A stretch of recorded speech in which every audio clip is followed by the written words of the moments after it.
Madam எங்களுக்கு இது இந்த நிகழ்ச்சியை ஒருதலை பட்சமாக நடத்திட்டு போகணுங்கிறது எங்களுக்கு நாங்கள் ஒன்றும் காலையில் எந்திரிச்சோன்னே கடவுள்கிட்ட வேண்டிகிட்டெல்லாம் நிகழ்ச்சி நடத்தலை. அது எங்களுக்கு தேவையும் இல்லை. யாரும் வரது கிடையாது டிவிகேல இருந்து. இப்போ சார் ஓரளவு டிவிகேனுடைய விஜயனுடைய அபிமானியாக இருக்கிறதுனால அவர் ஒரு தனி பார்ட்டி ஒரு சப்போர்ட்ரு, அதனால அவர் உட்காந்து பேசுறாரு. இது ஒருவேளை ஒருதலை பட்சமா போனதுன்னா இதுக்கு நாங்களா காரணம்? யோசிச்சு பாருங்க. அதைத்தான் நானும் கேட்கிறேன். இந்த மாதிரி தலைப்புல சகோதரர் சொன்ன மாதிரி கூட்டணியிலிருந்து யாராவது வந்திருந்தா கூட இப்படியாக பெண்கள் மீது பாலியல் குற்றம் நடப்பதை அவர்கள் ஆதரித்து பேசுவார்களா? அப்படின்னா நாங்க தமிழ்நாட்டு மக்களை பார்த்து கொள்ளுங்கள், நீங்கள் தேர்ந்தெடுத்த தாவேகா கட்சியினர் இப்படித்தான் பேசிக் கொண்டிருக்கிறார்கள், உங்களுக்கு பாலியல் குற்றங்கள் நடந்தால் அது சரியானது என்று சொல்கிறார்கள்.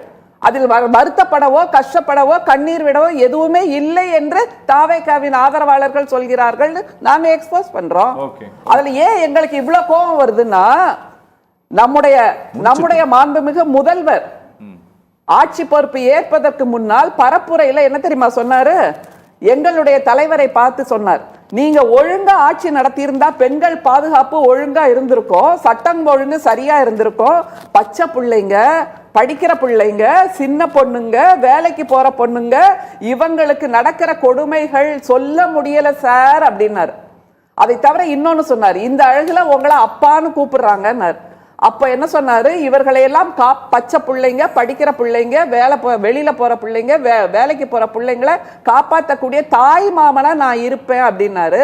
தாய் மாமன் சீர் கொண்டு வருவதற்கு பதிலாக இப்போது கோடி துணியை காட்டி அனுப்பி கொண்டிருக்கிறார் பரலோகத்துக்கு.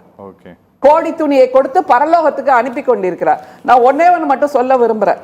மணிமங்கலத்துல 10 வயசு சிறுமி, கும்மிடி பூண்டியில 3 வயசு குழந்தை, பூவிருந்த வள்ளியில 7 வயசு பொண்ணு, பாண்டிப்பட்டியில 10 வயசு பொண்ணு, ஸ்ரீவைகுண்டத்துல தாவேகா பெண் நிர்வாகி, தாவேகா பெண் நிர்வாகியை தாவேகா நிர்வாகிகள் எப்படி மானபங்கப்படுத்தினார்கள் கதை தெரியும்.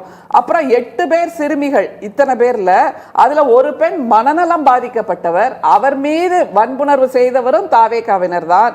இப்படியாக பட்டியல் நீண்டு கொண்டே இருக்கிறது. 8000 வீடியோஸ் இருக்கு.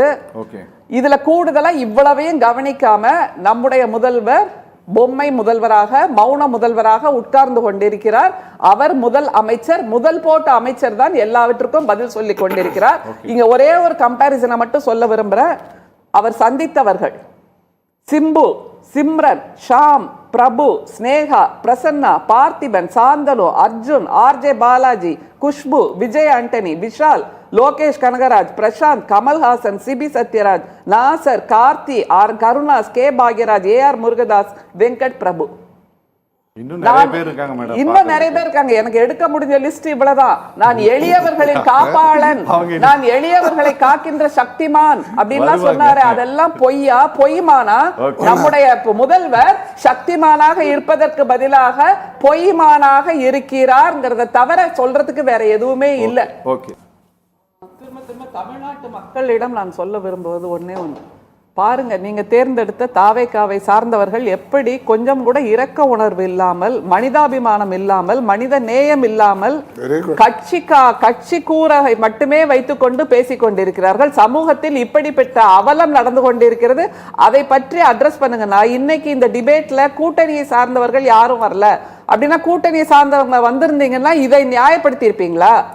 பெண்களுக்கு மீதான இந்த பாலியல் வன்புணர்வை நியாயப்படுத்தி இருப்பீங்களா? குழந்தைகள் 2 வயசு குழந்தை செத்து போனதை நியாயப்படுத்தி இருப்பீங்களா?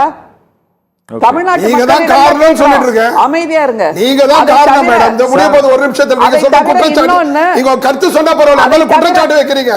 இன்னும் ஒரு நிமிஷத்துல முடிய போகுது. தாவேகாவினர் மீது குற்றச்சாட்டு வைக்கிறேன். உங்க மேல தனிப்பட்ட ஒரு விதத்துல எனக்கு எந்த விதமான இதுவும் இல்ல. அந்த மாதிரி அடுத்தது இன்னொன்னு சொன்னார் அவர், சுனாமியே வெள்ளமே வரப்போகுது, மழை தூறலுக்கு போய் நீங்க இவ்வளவு கத்திட்டு இருக்கீங்களே அப்படின்னு. எது மழை தூறல்?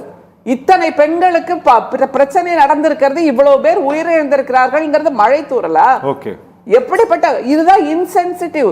கொஞ்சம் கூட கருணையே இல்லை, இரக்கமே இல்லை, மனிதாபிமான உணர்வே இல்லை. நான் சொல்றேன், அவர்களுடைய தலைவரை போலவே இவர்கள் இருக்கிறார்கள். அவருடைய தலைவர் என்ன தெரியுமா சொன்னாரு? எங்களுடைய தலைவரை பார்த்து, நீங்க எதுக்குங்க சார், உங்க ஆட்சி எதுக்குங்க சார், உங்களுக்கு சிஎம் பதவி எதுக்குங்க சார், நீங்க எல்லாம் மனுஷ ஜென்மம் தானா என்று கேட்டார். நாங்கள் அதை திருப்பி கேட்கிறோம். விஜய், எதுக்கு சார் உங்களுக்கு சிஎம் பதவி? நீங்க மனுஷ ஜென்மம் தானான்னு நான் கேட்கிறேன். இன்னொன்னு சொன்னார் அவர், எந்த நல்ல விஷயம் நடந்தாலும் நம்ம பசங்க தான் செய்ததாக இருக்க வேண்டும் என்று விஜய் சொன்னார். எங்க கெட்ட விஷயம் நடந்தாலும் தாவேகா பசங்க தான் செய்ததாக இப்போது மாறி இருக்கிறது சமூக சூழல். வன்முறைங்கிறது பாலியல் வன்முறையை தாண்டி தாவேகாவினர் செய்கின்ற வார்த்தை வன்முறை. பொதுக்களத்தில் இயங்கிக் கொண்டிருக்கின்ற அத்தனை பெண்களை பற்றியும் கேரக்டர் அசாசினேஷன் செய்வதில் அவர்கள் வல்லவர்களாக இருக்கிறார்கள். அதை தவிர எதிர்க்கட்சி தலைவர் எங்களுடைய அன்பான உதயநிதி ஸ்டாலின் அவர்கள் ஒரு கேள்வியை கேட்டாரு. என்னன்னா, பாலியல் வன்கொடுமைக்கு ஆளாகி உயிரிழந்த குழந்தைகளை பெற்றவர்களுக்கு தெரியாமல் அடக்கம் செய்யும் அளவுக்கு இரக்கமற்ற காட்டாட்சி நடக்கிறது அப்படின்னா, இதை நீங்க நியாயப்படுத்துவீங்களா? சகோதரர் நியாயப்படுத்துவாரா? தாவேகா கட்சியினர் நியாயப்படுத்துவாங்களா? நம்முடைய தமிழ்நாட்டின் முதல்வர் இதை நியாயப்படுத்துவாரா? பெத்தவங்களுக்கு காமிக்காம அந்த குழந்தையை அடக்கம் செய்யறாங்க. இது எந்த அளவு அரக்கத்தனமான ஆட்சிங்கிறத கேட்டு சொல்லுங்க.